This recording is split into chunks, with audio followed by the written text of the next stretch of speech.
Shabara sabara sekindarababakande. Obrigado, Jesus. Obrigado, Jesus. Aleluia. Amém. Oh, aqui é Emerson Almighty. Nós queremos introduzir este tema que é Éden.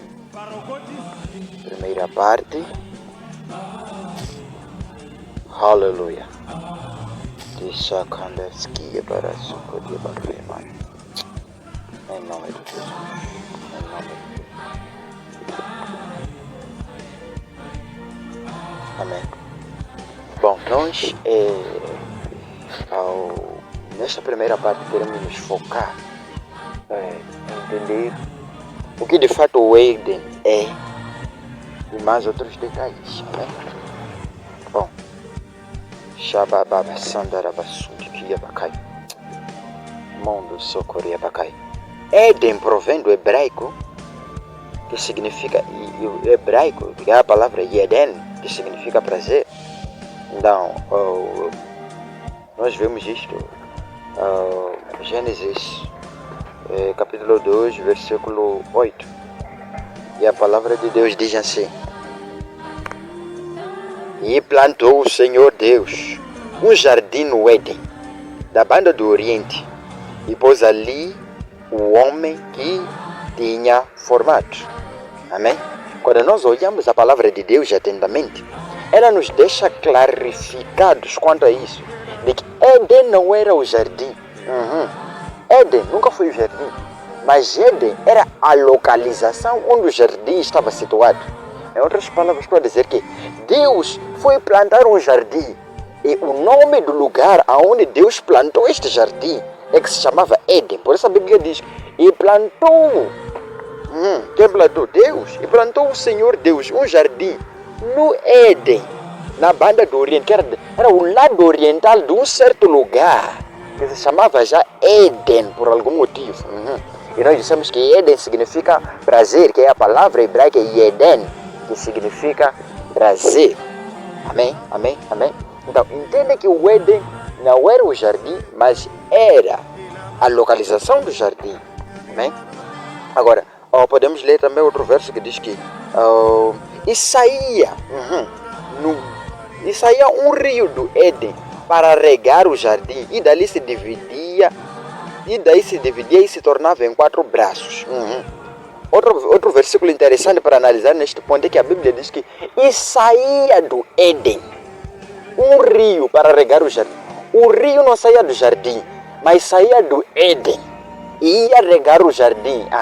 Porque o jardim estava no Éden, mas o rio não estava no jardim. O rio estava no Éden, mas fora do jardim. Só que saía num certo lugar, numa área, acho que alguém está a me entender, que se chamava Éden, e corria até no lugar onde havia o jardim. E do meio do jardim se dividia em 4 braços. Acho que este versículo clarifica bem de que Éden não era o jardim. Agora, a questão interessante sobre isso é: quando é que este lugar vem a se chamar Éden? E por que motivo? Nós vemos o início de Gênesis, capítulo 1, Deus criou os céus e a terra, e este lugar já se chamava Éden. Este lugar já se chamava Éden. Não vemos nenhum momento na Bíblia em que Deus diz que, olha, eu escolhi este lugar e vou dar nome. Nós vemos Abraão dando nome a lugares, vemos Isaac e todos os outros patriarcas nomeando lugares, dizendo que aqui se chamará isto porque aconteceu isto e aquilo. Mas nós, sobre Éden, Deus, antes da criação do homem, o lugar já se chamava Éden. E nós não vemos Deus dando nome àquele lugar. Então precisamos perceber quando é que aquele lugar chega a se chamar Éden e o porquê, visto que Éden significa prazer. Então, o que acontece naquele lugar? Ok, vamos acompanhar. Acompanhe. Ok. O ponto principal disto, nós temos que entender que em Gênesis, o relato de Gênesis, ele nos emite um princípio de todas as coisas. No versículo Gênesis 1:1, que diz: no princípio Deus criou os céus e a terra. Fechou. Mas no versículo 2 ele diz que a terra estava sem forma e vazia, e havia trevas sobre a face do abismo. E nós entendemos que toda a criação de Deus, Deus criava e via que era bom, porque Deus é perfeito. Então, as coisas que Deus cria e se esperam que sejam também boas, agradáveis, bonitas, organizadas.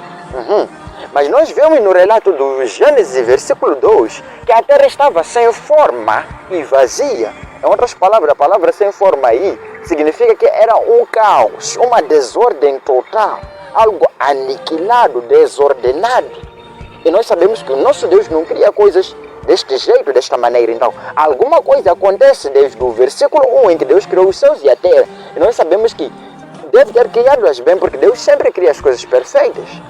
Então, no versículo 2, diz que estava sem forma. Então, existe um evento aqui entre o versículo 1 e o versículo 2 que não nos é relatado, significando que o mundo que nos é apresentado no livro de Gênesis é um mundo contínuo, ou seja, é um mundo em continuidade e não o princípio de todas as coisas desde o dia em que Deus as criou. Então, pegue neste ponto. Agora a questão é, como nós provamos de que de fato Deus não as criou vazia? Muito simples, a Bíblia é clara neste ponto. Vamos ver, tem vários versículos, mas vamos escolher um. Ok.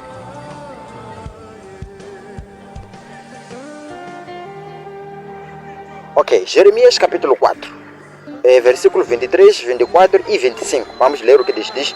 Observei a terra, e eis que estava assolada e vazia, e os céus, e não tinham a sua luz. Observei os montes, e eis que estavam tremendo, e todos os outeiros estremeciam. Observei e vi que homem nenhum havia, e todas as aves dos céus tinham fugido. Entenda que isso não tem nada a ver com o relato do que aconteceu nos dias de Noé. Porque nos dias de Noé, havia Noé e sua família. Mas aqui diz que não havia homem algum na terra. E a Bíblia nos diz que ele observou e viu que a terra estava o quê? Basicamente, estava assolada e vazia. Quer dizer que houve uma destruição lá. E é o que nós vimos. E viu os céus. E os céus como é que estavam? Não havia luz. E quando a gente entra no relato de Gênesis, versículo 2, diz que a terra estava sem forma e vazia. E havia trevas, quer dizer, trevas e a ausência de luz. E tu entendes que algum evento aqui vem explicar que a terra foi assolada. E nós entendemos que havia muita água na terra, porque o Espírito de Deus pairava sobre a superfície das águas. E se tu vês, esta era a maneira em que Deus usava para destruir. E ele parou em Noé quando disse, não voltarei mais. Querendo dizer que, em outras palavras, dando uma impressão de que Deus estava querendo dizer assim, era meu hábito e costume destruir a terra com água. Quando fala com Noé, diz, mas não voltarei mais a destruir a terra com água como fiz. Significa que em Gênesis houve uma certa destruição de uma certa criação que vivia. Então, possivelmente, vamos dizer possivelmente, vamos assumir que foi neste tempo em que Deus nomeou aquela certa região de Éden, ou de prazer, porque havia alguma coisa lá, e que depois veio a se tornar o lugar onde havia o jardim. Mas agora o interessante é que lá naquela região, já havia jardim. Antes do primeiro, esse não é o primeiro jardim que a Bíblia fala. Não, isso quer dizer que houve antes um jardim lá no Éden, e que foi assolado e destruído ele e a sua criação. Agora vamos entender, alguém dizer que onde está? Calma, vamos entender porque o versículo está claro. Ok, vamos entender que havia um jardim e que haviam pessoas, vamos ver a criação que estava lá e o jardim muito rapidamente. Ok. Ezequiel 28, versículo 13, é um versículo famoso. Versículo 13. Estavas no Éden, jardim de Deus. Toda pedra preciosa era a tua cobertura.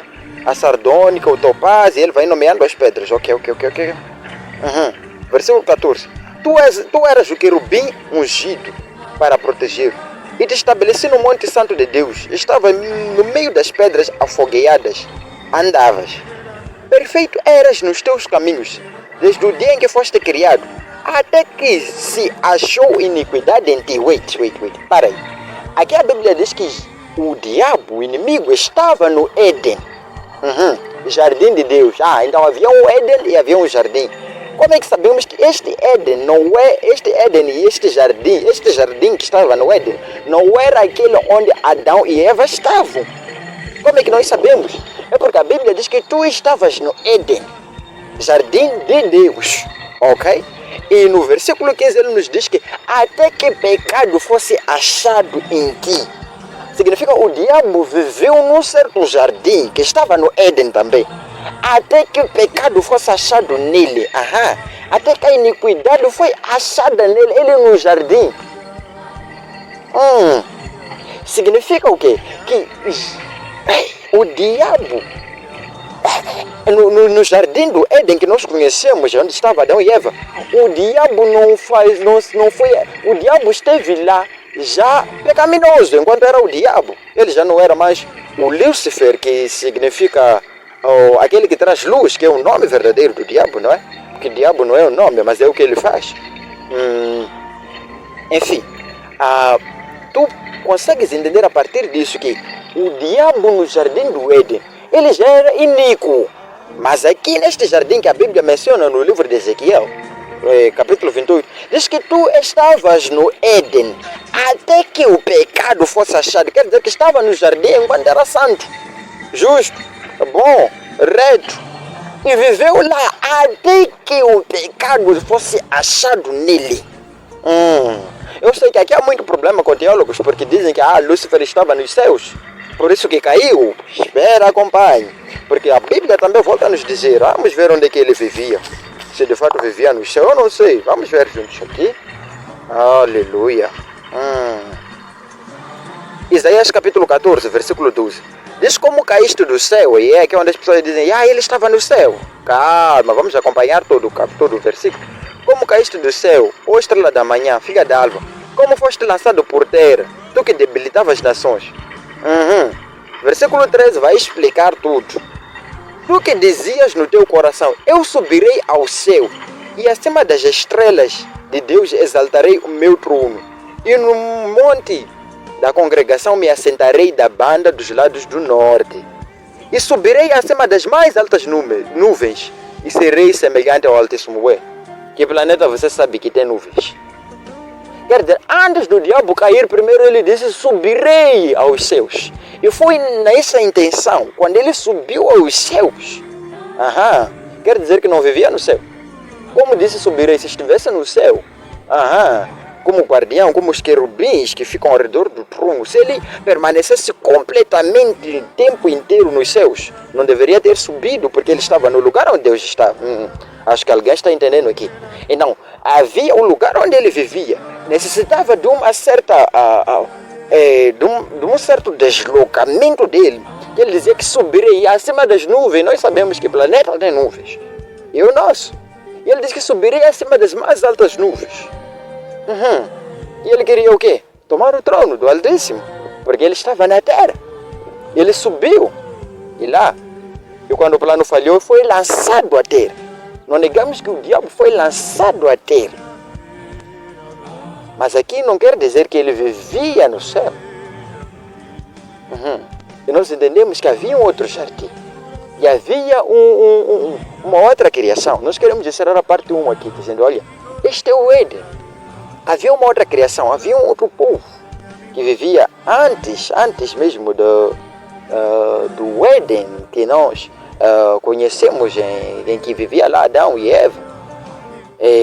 Se pegarem neste ponto de que havia uma outra criação, na parte 2 vamos mostrar quais eram os moradores da terra, os primeiros moradores da terra, as criaturas que viviam lá, os seres que estavam lá, e qual era a função de Lúcifer para com estas pessoas. Por que Lúcifer deixava de ficar nos céus para viver lá? Lembra que ele era ungido. Hoje temos os apóstolos, profetas, e são ungidos por algum trabalho.